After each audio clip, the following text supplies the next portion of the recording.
वापस आने का बहुत बहुत शुक्रिया। इस वक्त जो दौर है, जिस दौर से हम गुजर रहे हैं, इस दौर के अंदर एक अजीब व गरीब इश्यूज़ हैं, टेंशन, स्ट्रेसेस, पैनिक है, परेशानी है, नेगेटिविटी बहुत ज़्यादा है।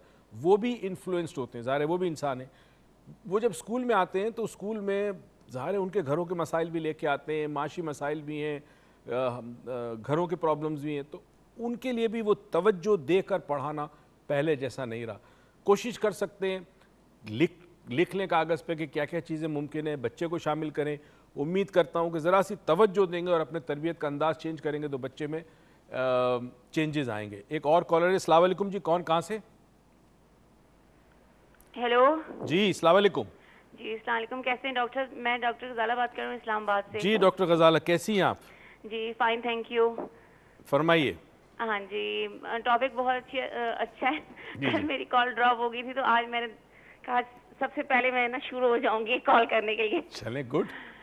डॉक्टर साहब, एक तो ये है कि हम बच्चे को वैल्यू भी ना, जब नाफरमान बच्चा होता है हम वैल्यू कम देते हैं बच्चे को। अगर आप 60 साल का कोई इंसान है, अगर वो 5 साल के बच्चे को भी वैल्यू नहीं दे रहा, इज्जत नहीं कर रहा, उससे गाली गलौज से बात कर रहा है, तो बच्चा भी उसकी रिस्पेक्ट नहीं करेगा। बिल्कुल सही है, बिल्कुल सही है। और दूसरा ये है कि हम बच्चे को टाइम भी नहीं देते। मतलब आजकल के पेरेंट्स यही कहते हैं ना कि हम लोग जो कमा रहे हैं अपने बच्चों के लिए कमा रहे हैं, और लेकिन जिस चीज़ की उन्हें सबसे ज़्यादा ज़रूरत होती है बच्चे को, स्पेशली कि छोटी एज में, वो होता है टाइम। बिल्कुल टाइम सही है। देना चाहिए। और एक और चीज़ जो होती है, हमारी जो स्कूल है, जो उनमें वैल्यू एजुकेशन जो है वो बहुत ही कम बताई जाती है। एक अलग से ना, मैं चाहती हूँ कि ये मेरी अपनी राय है, मैं क्या जी चाह सकती हूँ, जी जी, ये कहिए। मेरी अपनी राय कि होनी चाहिए, एक अलग से एक सब्जेक्ट होना चाहिए जिसपे वर्कशॉप्स मुख्तलिफ करवाई जाएं, पेरेंट्स बच्चों को बुलाया जाए। बिल्कुल ये सही है। छोटी छोटी चीज़ें करके हम आने वाली जो हमारे मतलब बच्चे हैं, मेरे बच्चे तो छोटे, लेकिन आने वाली जितने भी नई नस्ल है, हम उसको संवार सकते हैं। वेरी गुड सजेशन, बहुत अच्छे। Thank you. Thank you doctor Ghazala, बहुत अच्छा सजेशन। स्कूल्स में होना तो बहुत कुछ चाहिए। सवाल ये पैदा होता है कि इस चीज़ का एहसास कब जागेगा, ये रियलाइजेशंस कब होंगी। हमारी जितनी प्राइवेट स्कूल्स हैं अच्छी हैं, बहुत अच्छी तालीम है, मगर कमर्शियल एस्पेक्ट बहुत ज़्यादा है। कमर्शियल ज़रूरी है क्योंकि कमर्शियल के बगैर कोई इदारा तरक्की नहीं कर सकता। हर आदमी कम व बेश कमर्शियल है क्योंकि हर आदमी अपने रिस्क के लिए कोशिश करता है, घर से बाहर निकलता है, कोई जॉब करता है, कोई ठिया लगाता है, कोई बिज़नेस करता है, तो कोई पढ़ाता है, कोई कोई और अपने अपनी अपनी स्किल्स देता है। तो कमर्शियल तो हर आदमी है। कमर्शियल होना बुरी बात नहीं है, मगर कमर्शियल के साथ साथ जो आपका मकसद है वो काम करने का, उस मकसद में आपको कामयाबी ज़रूरी है। और जिस चीज़ के आप पैसे ले रहे हैं, कोशिश करें कि वो चीज़ मुकम्मल तौर पर आप डिलीवर कर सके। यहाँ फिर ऑथेंटिक और इनऑथेंटिक की बात आती है। एक और कॉलर है जी, अस्सलाम वालेकुम। वालेकुम अस्सलाम। कौन कहाँ से? सर मैं मिसेस नसीम कराची से बात कर रही हूँ। जी आज मेरी मिसेस। कॉल फर्स्ट टाइम लगी है। ओए क्या बात है, क्या बात है। कैसा लग रहा है आपको शो? बहुत अच्छा लग रहा है और टॉपिक बहुत अच्छा है, लेकिन प्रॉब्लम ये है कि हर जगह यही देखा है कि औलाद जो होती है नाफरमान होती है, ठीक है। लेकिन मेरा प्रॉब्लम ये है कि मेरे हस्बैंड जो हैं थोड़े से यानी नाफरमान शादी के बाद हुए। अच्छा, नाफरमान हस्बैंड पे भी मेरे ख्याल में हम शुरू हो जाएंगे, कभी कोई बात जरूर करेंगे। जी जी, शादी के बाद नाफरमान हुए अपने माँ बाप के। ओह अच्छा, आपके साथ ठीक है? हेलो, आपके साथ ठीक है? जी जी। अच्छा ठीक है। लेकिन थोड़ा मसला ये हुआ कि मेरे जो हस्बैंड थे टोटल अपने माँ बाप पे डिपेंड करते थे, लेकिन उन्होंने थोड़ा उनके साथ अच्छा नहीं किया था, जिसकी वजह से वो बागी हुए एकदम। अच्छा, बहरहाल अब देखें तो ये जस्टिफिकेशन होती है कि माँ बाप ने अच्छा नहीं किया। ये बेटे की नज़र में ये चीज़ नज़र आती है, माँ बाप की नज़र में कोई और हो, तो सवाल ये पैदा नहीं होता कि कौन सही है कौन गलत है। हम सारी ज़िंदगी इसी बात का रोना रोते हैं और इसी बात पे लड़ते हैं कि जी कौन गलत है कौन सही है। दिस इज़ नॉट इम्पॉर्टेंट कि कौन गलत है कौन सही है। तो इसके बावजूद मैं ये चाहती हूँ कि मेरे हस्बैंड अपनी यानी वालदा से इतना दिल साफ कर लें कि इनको कोई शिकवा कोई शिकायत ना रहे। आप कराची में रहते हैं ना? जी जी, कराची से ही हूँ। और दूसरी बात ये कि मेरे 3 बच्चे हैं माशाल्लाह, 2 बेटे 1 बेटी, और तीनों हाफिज़े कुरान बन रहे हैं। 2 तो बन गए हैं, जो बड़े बेटे हैं वो अभी कंप्लीट नहीं कर पाए हैं। ठीक है। लेकिन अब वो बड़े माशाल्लाह 15 साल के हो गए हैं, थोड़ा उनमें चिड़चिड़ापन आता जा रहा है। वैसे माशाल्लाह बहुत अच्छे हैं, लेकिन उनका प्रॉब्लम ये है कि जब मूड में होते हैं, अच्छे मूड में, तो जब भी अपने बहन भाइयों के साथ लड़ाई झगड़ा करते हैं। ठीक है, और जब गुस्सा आता है तो उस सूरत में भी करते हैं। आपके बड़े साहबजादे एहसास कमतरी में तो मुब्तला नहीं है। जी अच्छा, एक तो आप अपने हस्बैंड से बात करने की कोशिश कीजिए, कोशिश करिए ये प्रोग्राम वो देखें। ये प्रोग्राम होता ही इसी वजह से कि लोगों में रिफॉर्म हो, इस्लाह हो। जी उनसे ये भी आई एम श्योर अगर आप बात करेंगी कि कुछ भी है आखिर वो उनकी वालदा हैं, ठीक।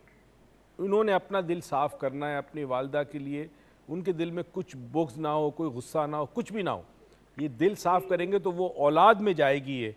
नहीं तो अगर दिल में कड़वाहट होगी, दिल में बुग़्ज़ होगा, गुस्सा होगा, तो वही चीज़ औलाद में ट्रांसफ़र होगी और वही चीज़ औलाद उनके साथ करेगी जब वो बूढ़े होंगे। मकाफ़ात अमल है, तो कोशिश करें कि दिलों को साफ़ करें। ये वैसे दिलों को साफ़ करना बड़ा मुश्किल काम है। ज़िंदगी लग जाती है पूरी, क्योंकि एक शख्स से दिल साफ़ किया, कोई दूसरी इशू आ गए लाइफ में, और लाइफ में इश्यूज कंटिन्यूसली आते हैं। ये बाहर मगरिब में किसी ज़माने में एक रिवाज था, अब तो शायद महंगाई की वजह से, इकनॉमिकल फैक्टर्स की वजह से वो रिवाज ख़त्म हो गया कि जो कंपनीज़ होती थी स्पेशली इंग्लैंड में, वो अपने एम्प्लॉयज़ को साल में एक दफ़ा फोर्सफुली, ज़बरदस्ती छुट्टी पे भेजती थी और पेड लीव होती थी कि हम पैसे दे रहे हैं, तुम्हारी तनख्वाह नहीं कटेगी, शर्त यह कि तुम जाओ और छुट्टियां गुजारो किसी ऐसी जगह पर कि जहां 15 दिन तुम रिलैक्स हो सको। उसकी वजह ये थी कि जो एम्प्लॉयज़ नहीं जाते थे उनकी प्रोडक्टिविटी गिर जाती थी, उनकी परफॉर्मेंस वीक हो जाती थी और कंपनीज को नुकसान होता था। और जो जाते थे और फ्रेश होके आते थे वो फिर आके कंपनीज में काम करते थे, उनकी प्रोडक्टिविटी, उनकी परफॉर्मेंस बहुत अच्छी होती थी। एक कॉलर लाइन पे देखते हैं कौन है, कहाँ से। अस्सलाम वालेकुम जी। अस्सलाम वालेकुम सर। वालेकुम अस्सलाम। कौन, कहाँ से? मिसेस शाहिद बात कर रही हूँ कराची से। जी मिसेस शाहिद, कैसी हैं आप? सर अल्लाह का शुक्र है, और आपको फीडबैक देना चाहती हूँ। जी जी ज़रूर। और हेल्थ टीवी को भी फीडबैक देना चाहती हूँ। बिल्कुल। आप लोगों को अंधेरों से निकाल के रोशनी की तरफ लाते हैं, और आपकी जो वर्कशॉप है उसमें दर हकीकत हीरे तलाशे जाते हैं। बहुत शुक्रिया जी। और अमल बिल मारूफ और नहीं अनिल मुनकिर का जो फर्ज आप अदा कर रहे हैं वो हर मुसलमान पर फर्ज है, बस और हेल्थ टीवी की पूरी टीम इसके फर्ज में बराबर की शरीक है। माशाल्लाह जी, बहुत बहुत शुक्रिया। और आप लोग हमारी दुआओं में शामिल रहते हैं।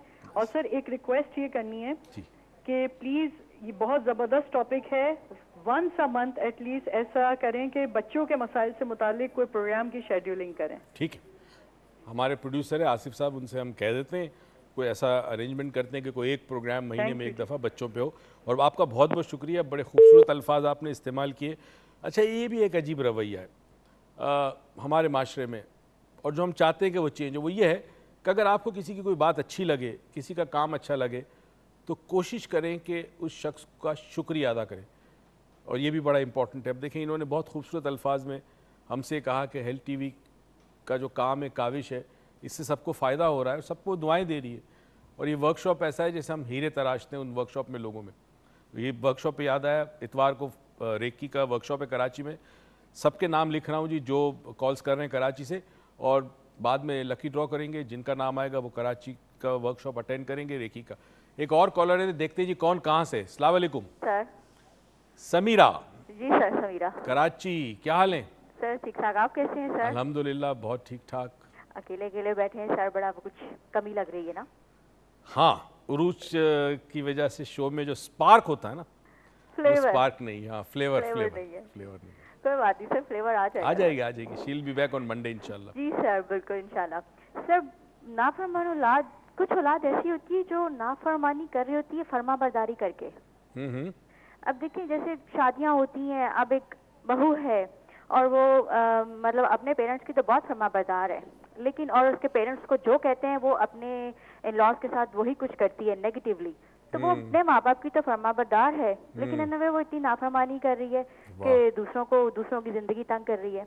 इसी तरह कुछ पेरेंट्स होते हैं जो अपने बेटे को फोर्स करते हैं, अगर उसकी अपनी बहू से वो खुश नहीं है तो वो उसको कहेंगे कि इसको जिस तरह मतलब उसकी जिंदगी तंग करने के लिए कुछ भी उसे कहेंगे, तो बेटा फर्मा बरदारी में माँ बाप की सारी बातें मानता है लेकिन दूसरे के साथ अनजस्ट कर रहा है। तो ये एक तरह से वो फर्मा बरदारी भी कर रहे होते हैं और नाफरमानी भी कर रहे होते हैं सर। बहुत शुक्रिया। और बहुत ज्यादा इस तरह से फैमिलीज में इश्यूज ऐसे आ जाते हैं कि वो फिर ख़त्म हो जाती हैं।